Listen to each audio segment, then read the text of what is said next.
Let me know when you all can see my screen. We can see now, Prabhu. Great. Okay. So we'll start with Mangalacharan.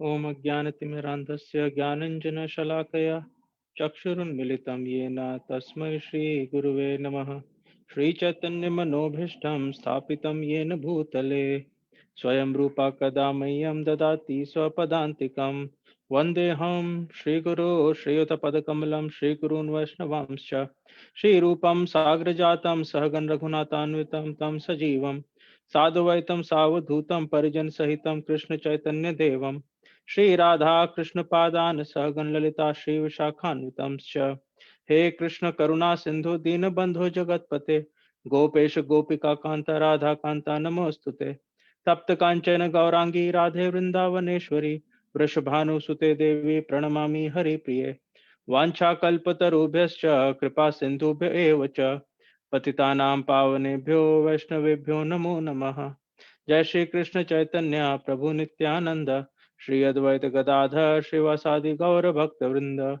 Hare Krishna Krishna Krishna Hare Hare Hare Rama Rama Rama Hare Hare.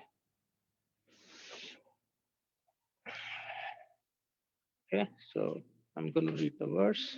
You all can repeat after me. Ye yatha mam prapadyante ये यथा मां प्रपद्यन्ते तां तथैव bhajami aham तां तथैव भजाम्यहम् मम वर्तमानुवर्तन्ते मम वर्तमानुवर्तन्ते मनुष्यः पार्थ सर्वशः मनुष्य पार्थ सर्वशः ये यथा मां प्रपद्यन्ते ये यथा मां प्रपद्यन्ते तां तथैव भजाम्यहम् तां तथैव भजाम्यहम् मम वर्तमानुवर्तन्ते मम वर्तमानुवर्तन्ते मनुष्यः पार्थ सर्वशः मनुष्या पार्थ सर्वशः ये यथा मां प्रपद्यन्ते ये यथा मां प्रपद्यन्ते तां तथैव भजाम्यहम् तां तथैव भजाम्यहम् मम वर्तमानुवर्तन्ते मम वर्तमानुवर्तन्ते मनुष्यः पार्थ सर्वशः मनुष्य पार्थ सर्वशः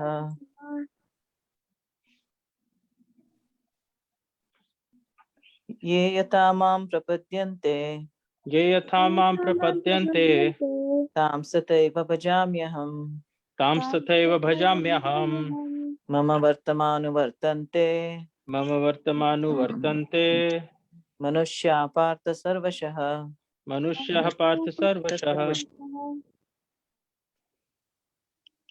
ये यथा मां प्रपद्यन्ते ये यथा मां प्रपद्यन्ते तां तथैव भजाम्यहम् तां तथैव भजाम्यहम् मम वर्तमानुवर्तन्ते मम वर्तमानुवर्तन्ते मनुष्या पार्थ सर्वशः मनुष्यः पार्थ सर्वशः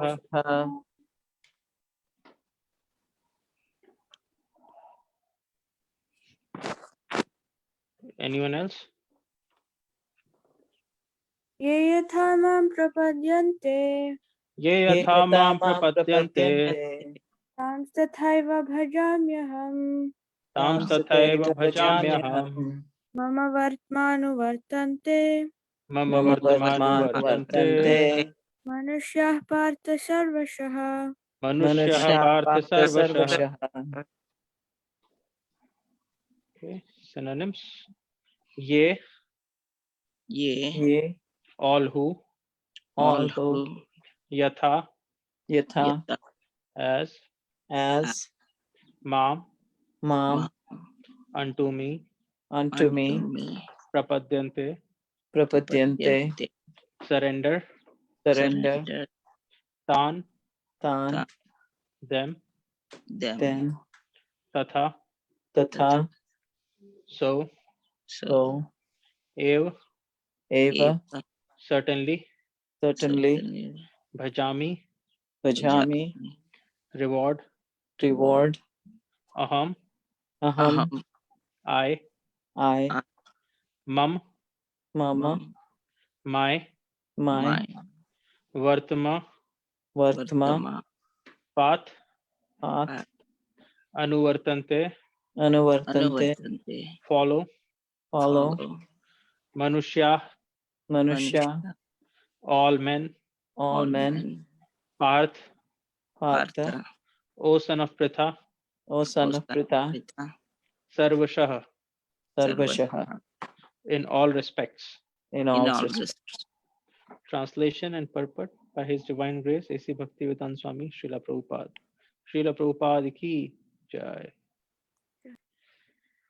As all surrender unto me, I reward them accordingly. Everyone follows my path in all respects, O son of Pritha.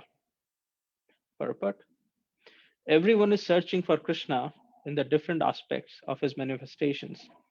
Krishna, the Supreme Personality of Godhead, is partially realized in his impersonal Brahma Jyotir effulgence and as the all-pervading Supersoul dwelling within everything, including the particles of atoms. But Krishna is fully realized only by his pure devotees. Consequently, Krishna is the object of everyone's realization, and thus anyone and everyone is satisfied according to one's desire to have him. In the transcendental world also, Krishna reciprocates with his pure devotees in the transcendental attitude, just as the devotee wants him. One devotee may want Krishna as Supreme Master, another as his personal friend, another as his son, and still another as his lover. Krishna rewards all the devotees equally, according to their different intensities of love for him. In the material world, the same reciprocations of feelings are there, and they are equally exchanged by the Lord with the different types of worshippers.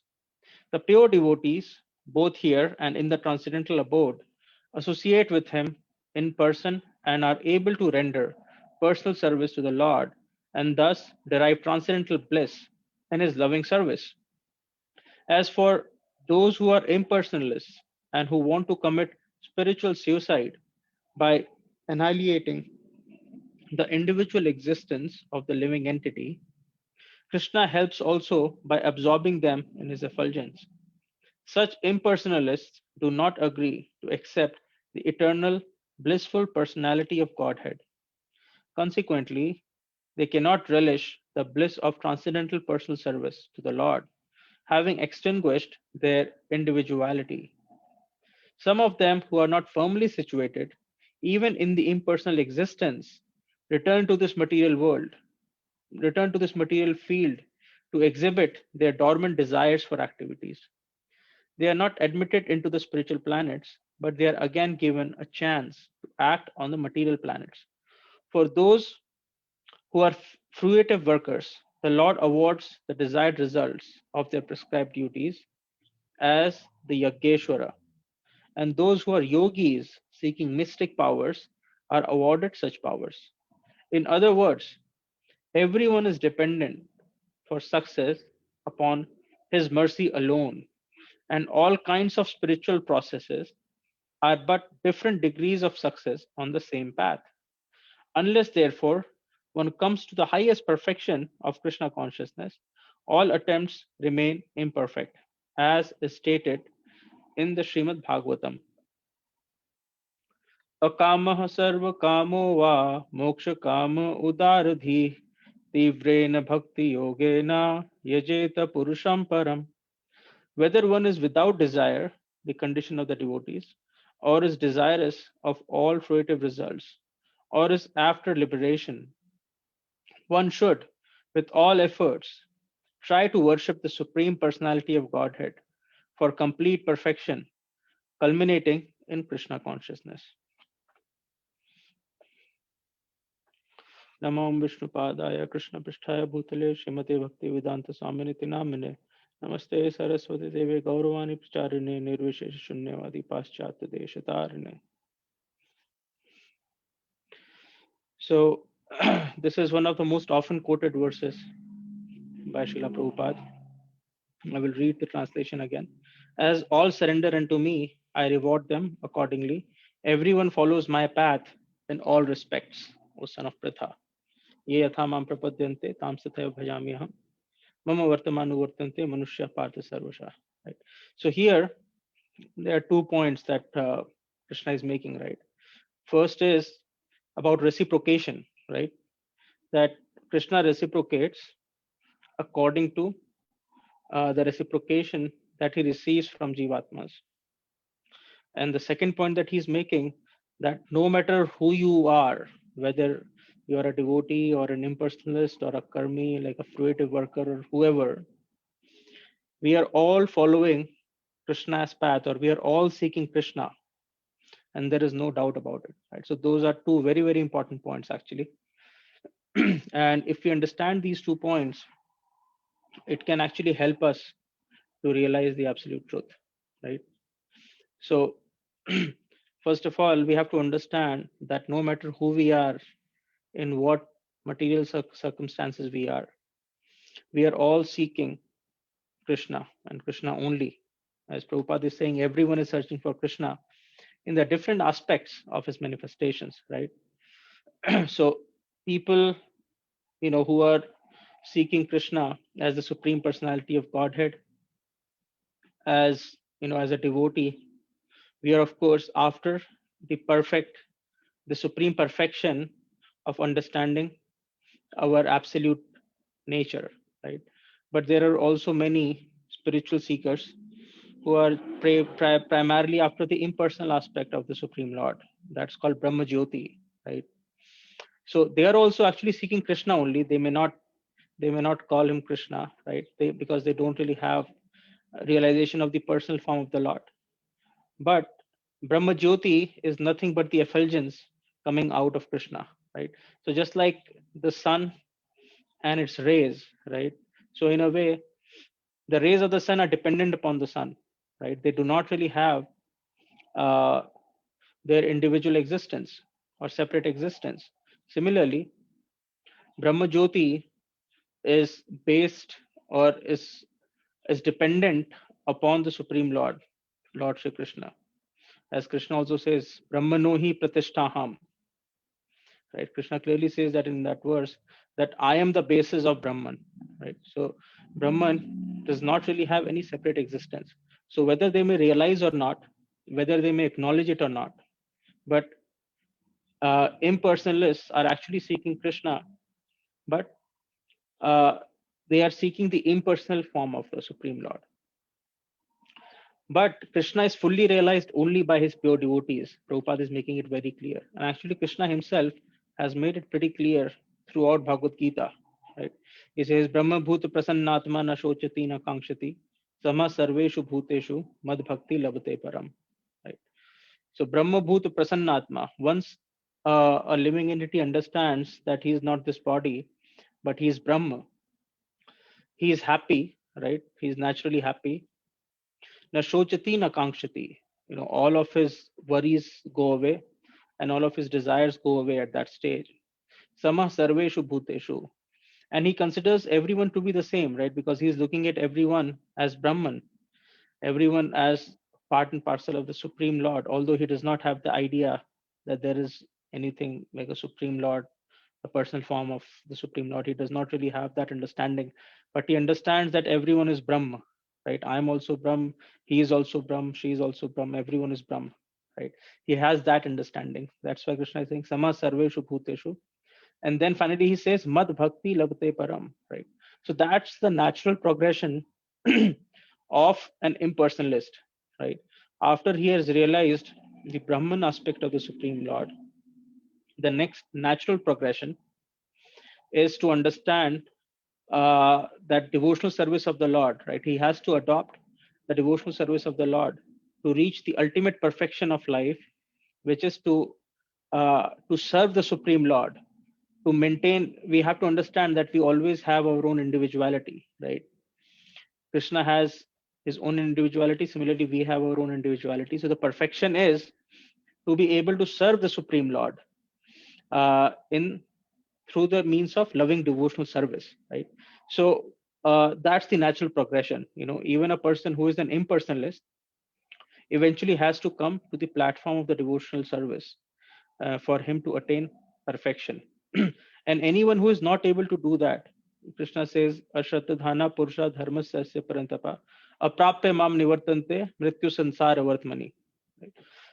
So someone, any unfortunate soul who is not able to naturally come to that platform of the devotional service after attaining Brahman realization, unfortunately, he has to return back to the path of this material creation, right?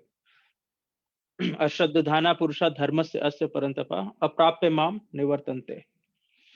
He does not attain me if he fails to attain me. Aprapya Mam, if he does not develop Shraddha or faith in my devotional service. Ashraddhana Purusha Dharmasya Asya Parantapa Aprapya Mam, he does not attain me. Nivartante means to return back.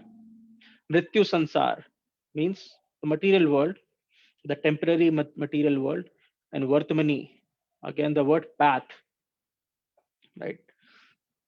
So just like here also we have Vartama, right? Path. So Vartama means path. So he has to return back to the path of this material world, right? And as Krishna, as Prabhupada is saying, only devotees can fully understand Krishna, right?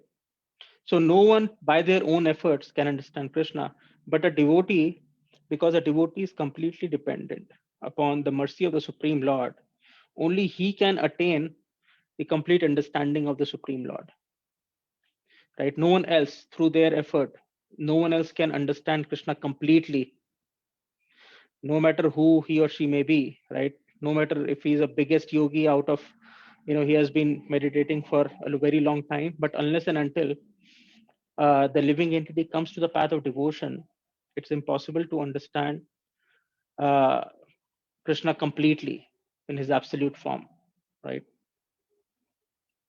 Consequently, Krishna is the object of everyone's realization, right? So therefore, we can understand whether knowingly or unknowingly, everyone is seeking Krishna. Even the fruitive workers, right? Anyone who is seeking any pleasure, any kind of pleasure, which is our natural propensity, right? So we have to understand this aspect. Many people just take things for granted, right? So we should actually question that why is everyone only seeking happiness, right? Why is none of us are seeking distress? That's a natural question, isn't it? Just like Newton, although everything that we throw up, it naturally comes down, and people took it for granted. Everyone took it for granted, but there was this one person called Newton, and he actually questioned this: that why does it not stay up? Why does it have to come down, right? And that's how he found out that there is a certain gravitational pull, which is the property of this earth or any object. Anything that has mass has this propensity to have this force called gravitation, which attracts other objects towards itself. And he was able to find that out. Similarly, we have to question that what is it and why is it that we are always seeking happiness? And the answer is because Krishna, he's Satchidananda Vigraha, Anadiradir Govinda Sarva Karan Karanam, right? So he is the embodiment of Sat Chit and Anand. He is basically embodiment of complete bliss, right? And because we are his part and parcels, Mamaivamshu Jiva Loke Jiva Bhuta Sanatana, Krishna is saying, because we are his part and parcels, we are always seeking that bliss, right? So because Krishna is completely blissful and he is the source of all the bliss, that is why we are always, every time we are simply seeking that bliss, right? Because that is our nature. We want to be completely satisfied. And therefore, in that sense, we could say that because all of us seeking pleasure, right? None of us is seeking distress, and pleasure is nothing but the Supreme Lord himself. He's Satchidananda Vigraha. He's the very embodiment of bliss, right? And because we are seeking bliss, through that definition, you could also understand that no matter who we are, right, from an ant to Brahma, no one can deny that they are not seeking happiness, right? So because all of us are seeking happiness, we can very easily understand that actually all of us are looking for Krishna only, right? So everyone is following Krishna's path. There should be no doubt about it, because the only source of bliss is Krishna. In fact, the only source of everything is Krishna. aham sarvasya prabhavo matta sarvam pravartate iti matva bhajante mam buddha bhava samanvita. Right. So Krishna is very boldly declaring, aham sarvasya prabhavo, I am the proprietor of everything. Whatever we can see or we cannot see, everything belongs to Krishna. Right. So he is the source of all the things that there are. Right. Everything there could be. Right. So in that sense, all of us, whether we realize this or not, but every one of us are seeking Krishna only, right?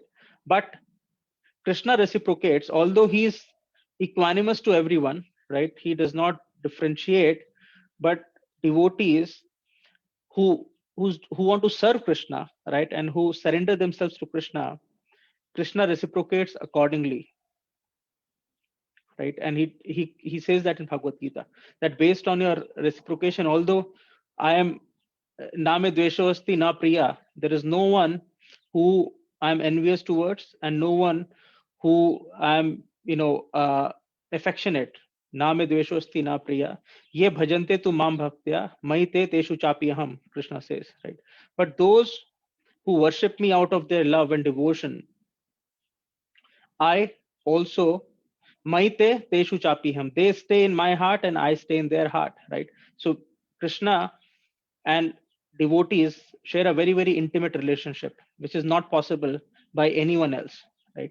And Krishna personally reciprocates and takes care of the devotees based on their surrender towards Krishna, right? So therefore we have to understand that it is very, very important that we endeavor, right, we make an effort to understand the idea that eventually whatever is happening in this world, right, whether someone is looking for money, someone is looking for prosperity, whatever it is, ultimately the source of everything is Krishna.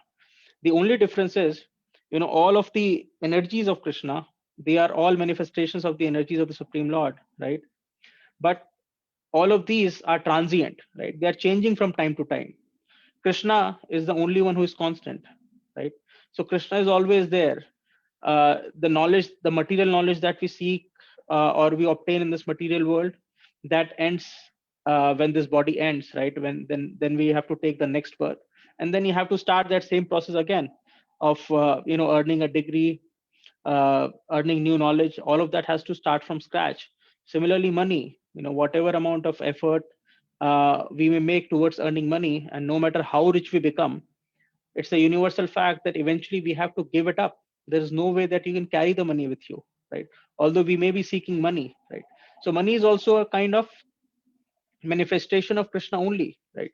Money is simply our ability to procure services, right? That's all about it, right?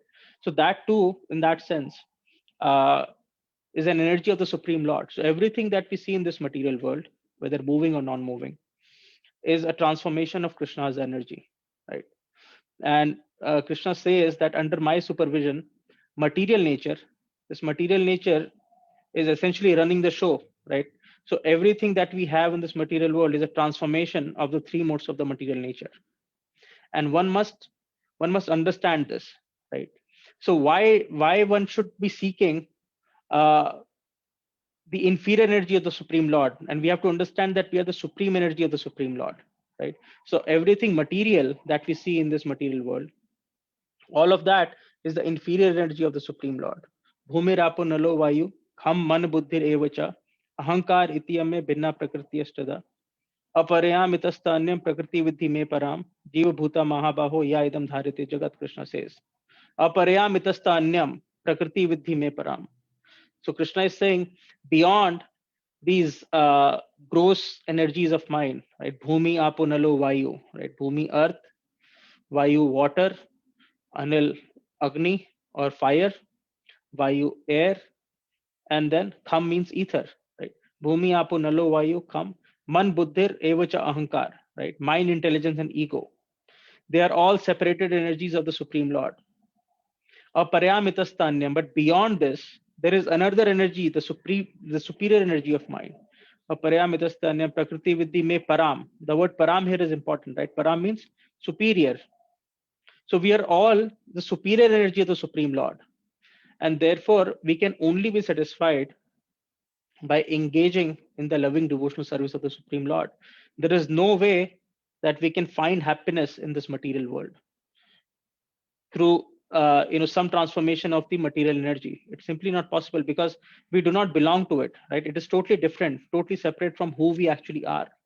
We are part and parcel of the Supreme Lord. So the material that we are made of is essentially the same as Krishna is made of. The difference is quantity. Just like there is a huge ocean and there is a drop. So qualitatively, there is no difference between us and the Supreme Lord. We are exactly same, right? There is no difference. So for us to be satisfied, the only way is to engage ourselves in the loving devotional service of the Supreme Lord.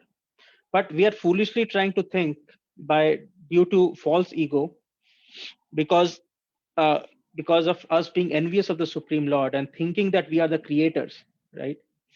We think that we are the creators, so Krishna provides us this opportunity, right?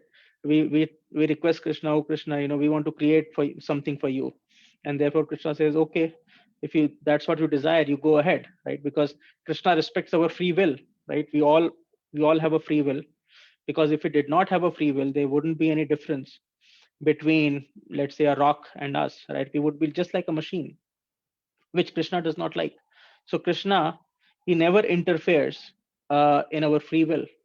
And when we have this strong desire to be the creator out of envy towards the Supreme Lord, he provides us this opportunity. He sends us as Brahma, and he allows us to kind of govern this material creation, do this creation by receiving his orders. But what happens is when we do that as Brahma, eventually this vikar or aberration in our mind comes that we are actually the creators. In fact, that creation was not possible without Krishna. And in reality, Krishna is the creator. He's the supreme creator. But we falsely think, out of false ego, we think that we are the creators. And then, we have to kind of go down from that Brahma position. We have to go through these various species of life, right? So this cycle of birth and death keeps going, right? We are kind of permanently stuck here because we think that we are the creators, right? Or we misidentify ourselves. Instead of thinking that we are the servants of the Supreme Lord, we start to think that we are Krishna, and that's what is going on here, right?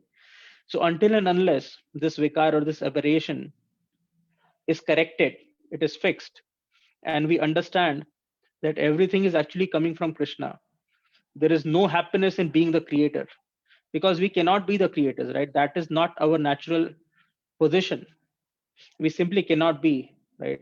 If you expect like a small cycle to be able to drag a 20-ton of load, it's simply impossible. We are simply not capable, right? A cycle is not simply capable to carry that amount of load. Simply, we have experienced this on our own, right? Whenever we have to create something, if you have to run an organization, for example, how much effort, planning, it takes so much for us to do even a small thing, right? What to talk about creating the universe, right? That's totally incomprehensible for us. But even for creating something small, it takes so much planning and effort, and takes such a huge team of people to achieve even something small in this material world, isn't it? And it's not particularly like a pleasurable thing. What we are really looking for is the fruits that come after it, right? So we have to differentiate between the propensity to create and the propensity to enjoy, right? These are two distinct propensities that Krishna has. He is the creator and he is the enjoyer. But we have to understand that when it comes to creation, he has delegated that to material nature, right? But when it comes to enjoying, he participates directly in that enjoyment through the loving devotional service, right? He does not delegate it to someone else. And that's the difference. And that's what we need to understand, that there is actually no joy in creating. Krishna creates because only he can create. No one else has the ability to create. Living entity cannot create. I mean, we can create very, very minute, minuscule things because we are very, very limited, right? But Krishna, he is the source of everything, and therefore He is the only one who could be the creator, or whoever he empowers can create on his behalf, right? So therefore, we should understand that he has delegated the job of material creation to material nature. He does not directly do it himself, right? That job has been delegated out. But when it comes to participating with the devotees in loving devotional service, that's what he spends his time on, right? When we see Krishna in this material world, whenever he appears here, whether it's Ram or it's Krishna, we see that he's constantly engaged in doing so many pastimes with the devotees, right? And all of the pastimes are being facilitated by Yogamaya, by superior energy, right?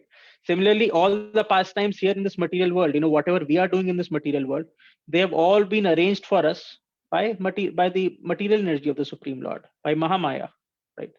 So whether we are in the material world or we are in the spiritual world, in both the places, we need some kind of a playground, a platform on top of which we can relish enjoyment through loving exchanges with the Supreme Lord, right? There is some kind of a facility that has to be provided for the exchanges to take place. So that arrangement, no one else can make, but only Krishna can, because he's the only one who is capable of that. But that part we have to understand, he has delegated. He does not directly participate in it, because that's not where the pleasure lies. The pleasure really lies in just enjoying with the devotees. So that's what Krishna does. And this important difference we fail to understand. We think that by becoming the creators, we can be happy, but there cannot be anything further from the truth. We falsely think ourselves to be the creator when it's simply not possible for us, right? And the pleasure does not really lying in the control. The pleasure really lies in serving the Supreme Lord, right? So once we understand that, it will become easy for us to see our natural position, right? Our natural position is not to be the controllers, and that's what we have to meditate on, that we are not the controllers. Pranadapi Sunichena Tarurapi Sahishnuna, Mahaprabhu is saying, right? That is only possible when we think ourselves that we are not the controllers. And in fact, that is the root disease. The primary disease is that we think ourselves to be the controllers, right? So when we understand our factual position and we realize that, it's just because of the false ego, because I foolishly think myself to be the creator, right? I have forgotten my true identity as that of the servant of the Supreme Lord, and I'm falsely thinking that I am the controller. I have been put into this material world wherein I'm struggling really, really hard to become the creator, right? And it starts with becoming Brahma, right? But from Brahma, we gradually downgrade. So from Brahma, we may become some kind of a Devata, then we finally come to the human form of life. And there also we are trying to be the creators. We are basically trying to beat everyone else who is around us. And we are trying to prove ourselves to be the biggest creators, right? There is a big race going on to find out, who can become a bigger company, whether it's Microsoft or Amazon, right? So that competition, that's constantly going on. The root cause of competition is simply this, because all of us think ourselves to be the creators. All of us are competing to become the creators, right? And that's what is going on in this material world. So we have to kind of backtrack from that, and we have to understand our position as being the servant of the Supreme Lord. And when we focus on that, and when we practice devotional service, and when we understand what Krishna is saying in Bhagavad Gita, gradually he will empower us to understand and realize that the true pleasure, the happiness that we are actually looking for, whatever it is that we are seeking, is actually not the control or to become the creators. What we are really seeking is to be the servants of the Supreme Lord.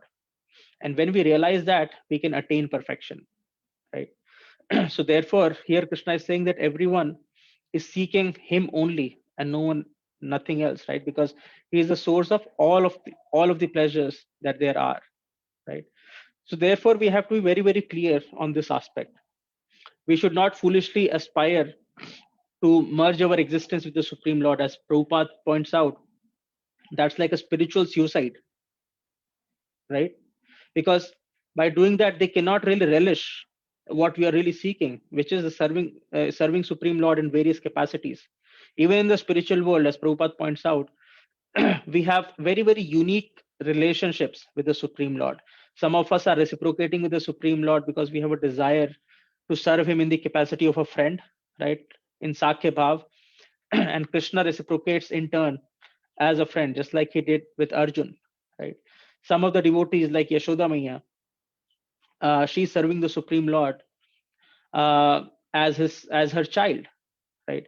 And similarly, Krishna is also reciprocating as if she is his mother, right? So Krishna reciprocates according to, even in the spiritual realm, he reciprocates according to our mood. What is it that we are really looking for? He really respects that, and he reciprocates accordingly, right? And we have to understand, although we say that we are the servant of the Supreme Lord, our eternal position is that we are serving the Supreme Lord. But similarly, Krishna, he also enjoys serving the devotees. So that's why it's a mutual relationship. It's not like a one-way traffic. So therefore, we see in Mahabharata, it's actually Krishna who is becoming the chariot driver, and Arjuna is commanding Krishna, "Oh Krishna, can you please take my chariot in the middle of the battleground?" Right? So it's like, if you say your driver, "Oh, please take me here," or "Please take me there," right? That's not, where have you seen a master actually driving the car and servant sitting behind and ordering the master to drive the car to a certain destination, right? That does not happen in the material world, right? So therefore, we have to understand that this idea of servant and master is totally different from the idea of servant and master that we have in the material world. And many people misunderstand that, and it's not very clear. And they in fact, this idea makes them envious that, why do I have to be the servant? Why cannot I be the master? So material world is said to be the reflection of the spiritual world, right? So everything that's there in the spiritual world, in material world, it's totally opposite, right? So actually, as we become more and more sincere in our devotional service, as we make progress in our devotional lives, we can realize that actually becoming the servant is what gives us true pleasure. Becoming the master is most painful, and that's why we see devotees who are really, really advanced, they completely hate to be called themselves as the masters, right? They prefer themselves to be called the servants.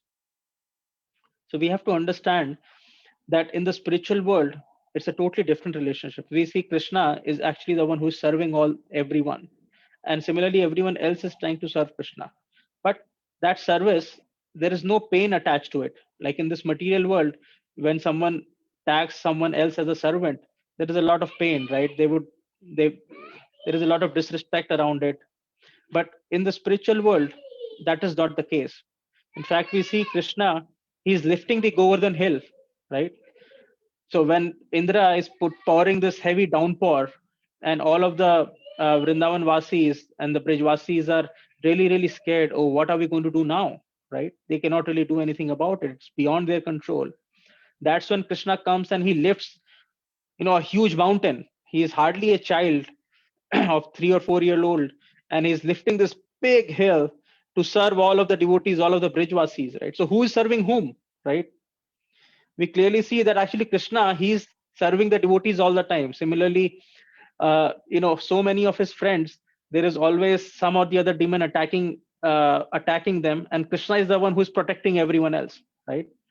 And what Krishna's friends do, they would ride on his back, for example, right? They would harass him in all kinds of ways. So similarly, in Mahabharata, there is another episode when Yudhishthir, he's having this yagya, and Krishna takes the position of washing the feet of all of the devotees who are coming there, right? So there are so many examples where we see Krishna is actually the one who's serving the devotees instead of devotees serving the Supreme Lord, because we don't even have the capacity to serve, right? If I expect my 4-year-old to be able to serve me substantially in any meaningful way, right, which would really make a huge difference from a material point of view into my life, that would be ridiculous, right? He cannot give me $1,000, right? It's not feasible for him because he's simply incapable of doing that. But whatever money I provide to him, right, and if he returns $1 to me, that's what I am looking after, right? That's what I'm looking for. I'm simply looking for that love that is shown by his service attitude, right? So the relationship between us and Krishna is exactly like that. We are in no way capable of even rendering any kind of service to the Supreme Lord. He is self-sufficient. He's Atmaram, right? He does not really need anything. What he's really looking for is that desire, that desire to love. So service is a way of reciprocation out of love. We have to understand it's not like a contract, right? In this world, the relationship between servant and a master is like a contract. So you do this for me, and I will give you this much money. That's how this. It's like a contract. But serving out of love is completely different. So our service, when we say we are the servants of the Supreme Lord, there isn't anything like a contract. That serving simply means that out of our love, because we love the Supreme Lord, just like our kids, they love us, so they would want to serve us in some capacity. Just like a mother, because she loves her child so much, she would go to any extent to render service to that little child, although that little child cannot really serve in any meaningful way his mother, right? So that's what we need to understand. It's a mood, right? So serving Krishna is actually completely full of pleasure, unlike becoming a servant in the material world. They are totally two different, they're like totally poles apart, two completely different things. And we have to understand these things really nicely. And for us to be able to understand it, we really have to follow the process.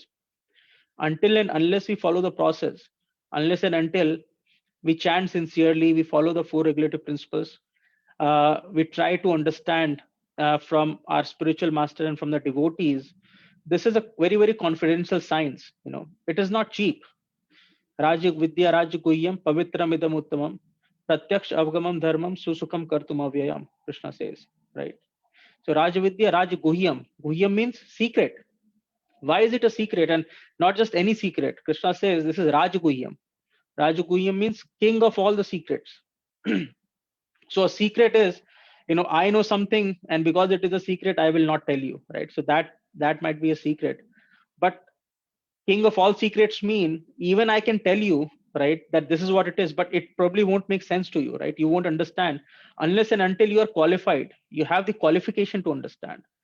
So the teachings of Bhagavad Gita, whatever Krishna is telling us in Bhagavad Gita is exactly like that.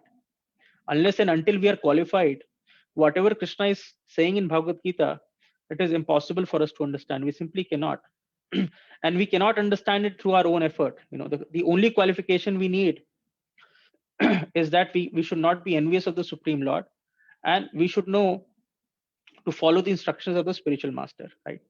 As long as we follow the instructions of the spiritual master and we render loving devotional service, that's the perfect qualification for us to be able to understand the spiritual science, which is the king of all the secrets, right? And when we do that sincerely through practice, abhyasena tu kaunteya vairagyena chagriyate. So through practice, it is possible, right? Only by practice. If we do this over and over a long period of time, and all the aspects of the devotional service, it's not like just one or two, and not like we would do it just one day and we can take off on Saturdays and Sundays. It does not work like that. Satatam, Krishna demands satatam, or constant remembrance. Ananyas chintayantu mam ye jana pariyupasate tesham nitya abhyukta nam yoga vahamyaham, right? So basically constant remembrance. Ananyas chintayantu mam, Krishna says, right? So nothing else but him. Ananyas chintayantu mam ye jana pariyupasate tesham nitya abhyukta, right? So he uses this term two times. Nitya abhyukt means nitya means always, abhyukt means engaged, right? So so Krishna demands complete engagement. Only through complete engagement we can understand this confidential knowledge and we can attain perfection in it. This cannot be done like a part-time thing. And for us to be able to constantly remember the Supreme Lord, we have to understand the art. And the art is to associate with the devotees, to follow the regulative principles, and to follow the instructions of the spiritual master. And whatever we do in our day-to-day lives for earning our livelihood, we have to kind of dovetail our lifestyle or create a lifestyle in such a way that we can remember Krishna all the time, right? So that's the key. And when we do that sufficiently over a long period of time, and by practice, eventually we can realize, right? So by some effort, and eventually, ultimately, the success can only be obtained by the mercy of the devotees and the Supreme Lord. This is all a matter of mercy, right? If we cannot depend upon our own efforts. We have to be dependent upon the mercy of the Supreme Lord and the devotees. But when we do that sufficiently, if we are making the best effort, as Krishna is saying, to the extent a devotee surrenders, right? A person surrenders, ye athamam prapadyante, right? So to the extent we surrender, Krishna certainly will reciprocate, right? So if we move 2 steps, Krishna will move 20 steps into our direction, right? But we do have to take those 2 steps.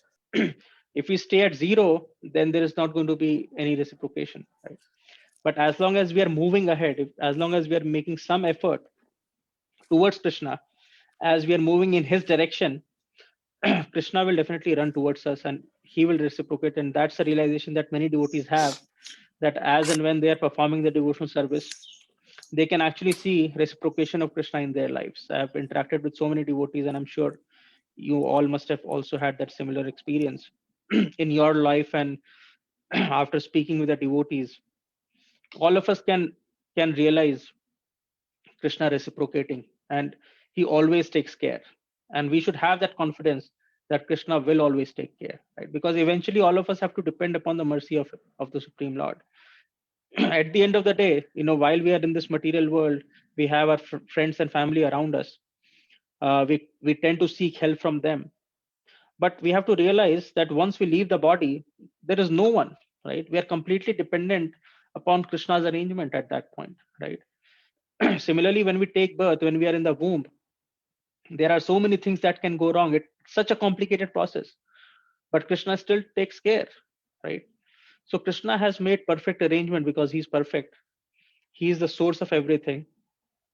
And because all of us are seeking bliss, and Krishna is the very embodiment of bliss, it's very easy for us to understand that actually all of us are seeking nothing else but the Supreme Lord.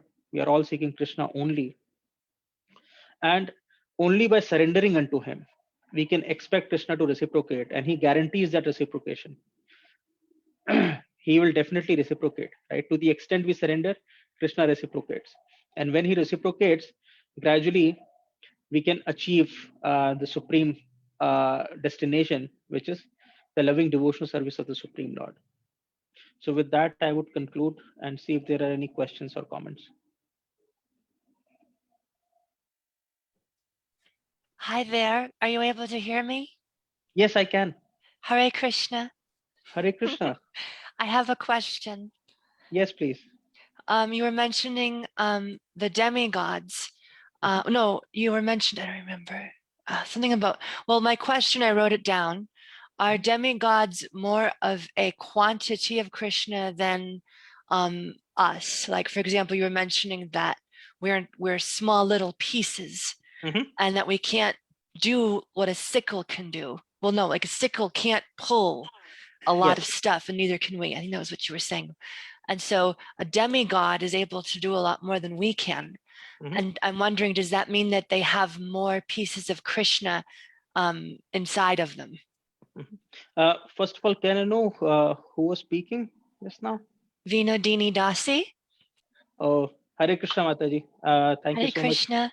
Thank you so much for that question, and we welcome you to this discussion. I think this is the first time I'm hearing you on this discussion, the Bhagavad Gita discussions here. So I would like to welcome you to this forum, and thank you for asking that question. So if I understood your question correctly, you are asking if demigods, because they have more capabilities than us humans, do they have more of Krishna in them? Is that your question? Yes, that's my question. Yeah. So basically, we have to understand any quality that we have, right? The source of that is Krishna, right? So Krishna is providing us whatever ability we have, the ability to remember, the ability to do anything, that's coming from Krishna. And based on our karmic reactions, whatever we have done in the past, those qualities are a portion of those qualities are provided to us, right? So if a person has done a lot of good things while he was a human, he achieves sufficient amount of positive karmas that he can have a more superior body. That body is still material, right? So whatever capabilities a demigod has, those capabilities are also material, but they're coming from Krishna only. So Krishna is providing them more. So I won't say that he has more of Krishna. Eventually, all of us are basically infinitesimal part of Krishna, right? And all of us are jivatmas. So in that sense, there is no difference. It's not like, so I can become a jivatma, I can become a demigod if I gather sufficient amount of positive karmic reactions, right? I can be elevated to a demigod. So the jivatma, who I actually am, the fragmental part and parcel of the Supreme Lord, whether it's a dog, a human, or a demigod, there is no difference. In that sense, we are all the same. But based on our karmas, based on what kind of karmic activities we have done in the past, we get a certain kind of a body, a material body, and those bodies can vary widely in their capabilities, right? Just like if you have more money, you can buy a much superior machine as compared to an inferior machine, right? If you go out in the market and you want to buy a washing machine, for example, right? If you have more money, you can buy a machine, that same machine can wash the clothes as well as dry the clothes, right? And since you have more money, you can buy such a superior machine. But if I do not have sufficient amount of money, I can only buy a very small washer that can simply wash the clothes, and I'll have to make some other arrangement for me to dry my clothes, right? Similarly, if I have sufficient amount of positive karma, I can buy a body of a demigod through that positive karmic reactions that I've had in the previous lives. And by that, because I have more capability in my body, I can just enjoy more. That's all it is. But in terms of who we actually are, the jivatma, whether it is dog, a human, or a demigod, there is no difference. We are all parts and parcel of the Supreme Being. Thank you for explaining that. Thank you for asking the question. I hope I was able to help. Yes, definitely. Thank you. Anyone else? Any questions, comments, or would like to add to that discussion? I have two questions, Abhirama, Divya Prabhu. Yes, Mataji. So one is, you said Brahma can fall down, right? Into Yes. that.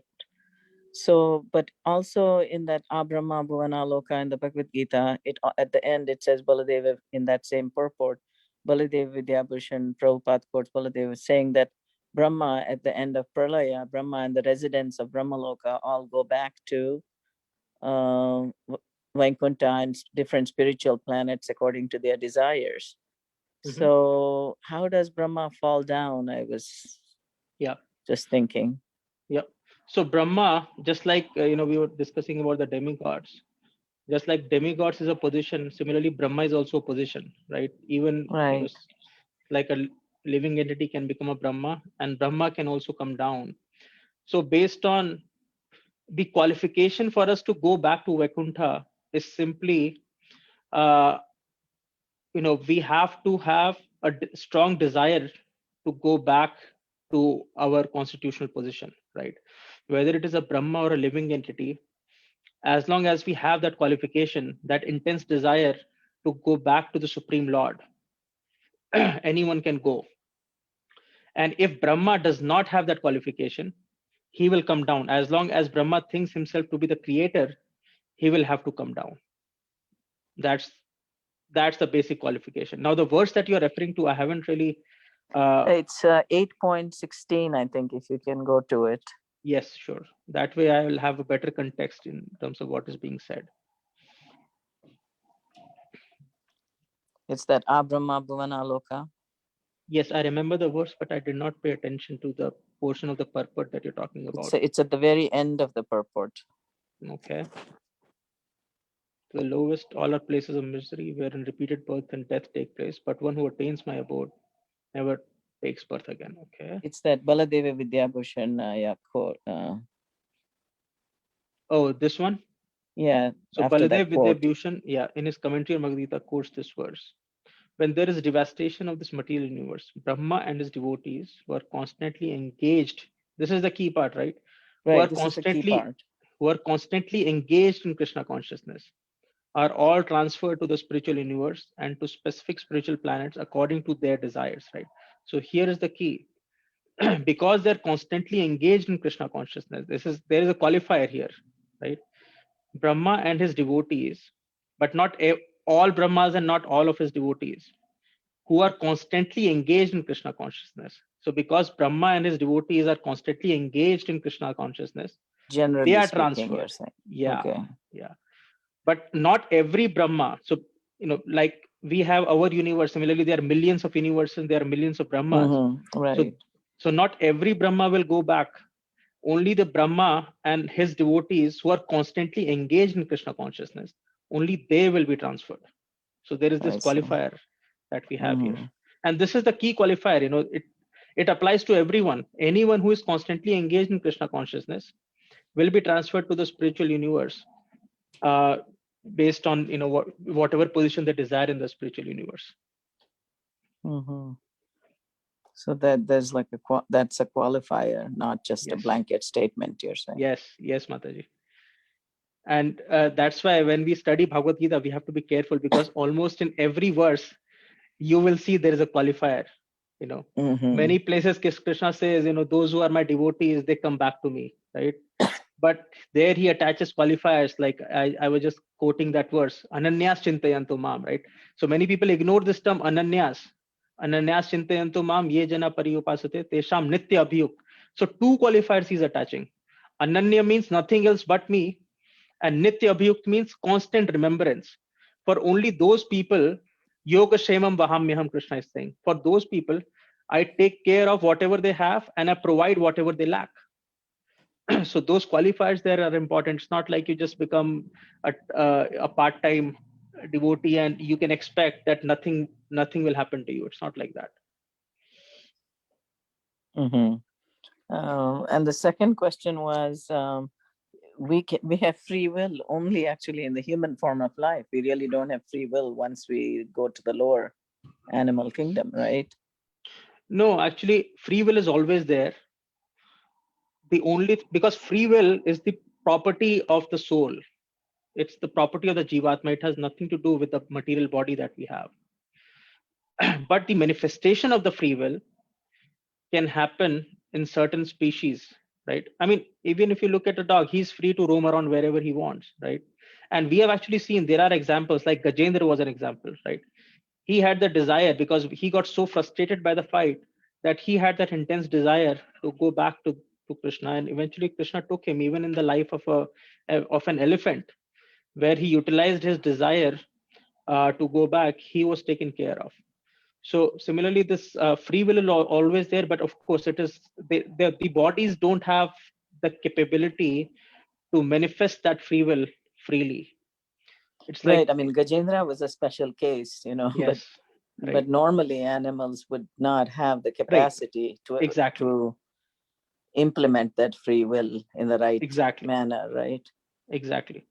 Yep. So the free will is there, but the bodies are simply not capable to be able to mature that free will to the extent that the free will can be transformed into desiring to become the servant of the Supreme Lord. So they don't have the opportunity to refine it to that extent. That opportunity is provided only to the humans. Even the demigods don't have that opportunity, because there is so much distraction that they cannot utilize their free will to practice Krishna consciousness. But free will is the property of the soul. It's not property of the body. So it's always there, whether it's an ant or a human or a Brahma. But only in the human form of life can we really implement it Yeah, exactly. successfully. Right. So, exactly, Mataji. Yep. It's like, I mean, one of the examples that comes to my mind, because I do a lot of data science. So no matter what kind of a software you have, right, you may have a extremely good software that can do lots of wonderful things. But if the hardware is really, really weak, right, you only have one processor and 2 gigabytes of RAM, you can't do anything. I mean, that software is useless, right? But if you have a supercomputer, then the software can manifest itself and serve you to the best of its capability. So similarly, this human form of life is like a hardware that is very nicely tuned for us to practice Krishna consciousness. No other body has that kind of a capability. Yeah. Thank you. Hare Krishna. May I ask another question? Yes, please. Okay, so thank you, firstly. This is very nice of you to teach us. If Brahmas don't always worship Krishna in the universes, do these universes they govern suffer very greatly? And is our universe governed by a Brahma that loves Krishna? Yeah, so I've heard Prabhupada saying that the Brahma who governs our universe is a devotee. But if anyone knows anything different, they could please feel free to chime in. But I've heard from Prabhupada that our Brahma, the Brahma who governs this universe is a devotee. Yeah, we come from the Brahma Madhva Gaudiya Sampradaya. Yes. Right? Yeah, exactly. He's our Adi Guru. Yeah. So he's our Other spiritual master. other than Krishna, yeah. Correct. So our Brahma definitely is a devotee. And to your other question, if the Brahma is not Krishna conscious, will the universe suffer? I haven't really, that's a great question actually, and I haven't really heard Prabhupada saying that, but what I've heard Prabhupada talking about is that if the king is not Krishna conscious, right, the subjects also have to suffer the consequences in the sense that, if, at the very top level, if the governing body itself is not enforcing Krishna consciousness to some extent or facilitating Krishna consciousness, enforcing could be a little bit strong, but if it is not facilitated, then the opportunity for the subjects to practice Krishna consciousness may not be there. But then we also have to remember that the entire purpose of material creation is for us to become Krishna conscious, right? So Krishna always makes sure, he ensures that there is always some facility for us to mature our Krishna consciousness. One example is Vibhishan, right? So although Ravan, he was the king of Lanka, and he was a demon, and he was not Krishna conscious at all.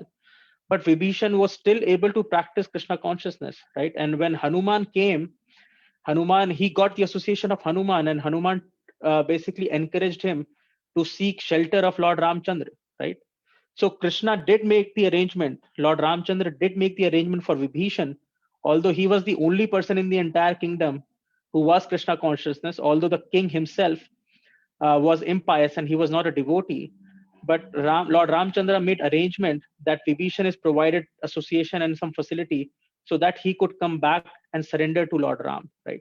So because Krishna is the supreme controller, we may have situations which may not be so congenial for us to perform the devotional service, but Krishna always makes some arrangement. As long as we have desire to pursue Krishna consciousness, he makes arrangements so that we can become mature and eventually become perfect in Krishna consciousness. Your answer was very beautiful. Thank you, Mataji. Thank you. Hare Krishna, Prabhuji. Hare Krishna. Prabhuji, nice class. I have one question, Prabhuji. Like, with respect to this verse, like the Krishna appears in the way like the devotee praise him, like in the form of Brahma, Paramatma, and Bhagwan.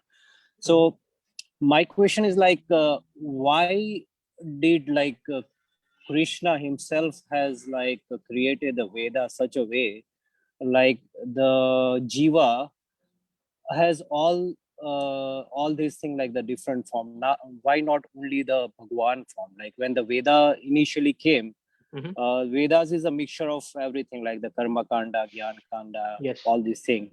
And Vedas came before the Jiv Tattva. Means like from the God to the Brahma, and then it percolates down. So I just want to understand like why Krishna not only has given the Veda in such a form, like everybody can only praise in a Bhagwan form and not, and why there is so much of like distinct category in the Vedas, like. Yep. So that's a good question. And the answer is because all of us are different, right? Just like you cannot expect a kindergarten student to be able to appreciate a PhD level content, right? because he simply won't be able to comprehend that, right? Similarly, in the material world, all of us have different different tastes, different propensities. We have got different karmic reactions from our previous lives, different sukritis, right? Everything, each individual is different, right? And we all have different propensities, different likings and dislikings. So Krishna ensures that everyone, no matter at what stage he is, what propensities he or she may have, everyone has an opportunity to move up the ladder of spiritual path, right? So as Prabhupada is saying in the previous verse, he said, right, that although devotional service is the ultimate perfection of spiritual life, but there are other rungs on this ladder which are lower than that, right? So some people may appreciate impersonalism because they're still very much envious of Krishna, and it is very difficult for them to acknowledge a person who can be superior to them, right? It's simply impossible for them to acknowledge a person who's superior to them, and they are envious. So Krishna has made an arrangement for them that, okay, if you don't want to acknowledge it, it's fine. You just understand that qualitatively you and the supreme reality are the same, right? And as long as you are able to acknowledge that, you work towards realizing it completely. And once you realize that completely, you would then be prepared to move on to the next stage, which is to practice Krishna consciousness through the devotional service, right? So Krishna has made an arrangement for everyone. Similarly, someone is a fruitive worker, he is not actually interested in the spiritual life. He just wants more and more material pleasures. He has created so many demigods, and many of the demigods are actually devotees of Krishna. So when these fruitive workers worship the demigods, indirectly they're worshiping Krishna only, right? But gradually when they worship, the demigods themselves will bless them so that they can gradually develop their taste towards Krishna consciousness. So on and so forth, right? So Vedas are a very broad body of work of knowledge, and Krishna ensures that he gives some path to everyone, no matter who, at what level he or she is. Does that make sense?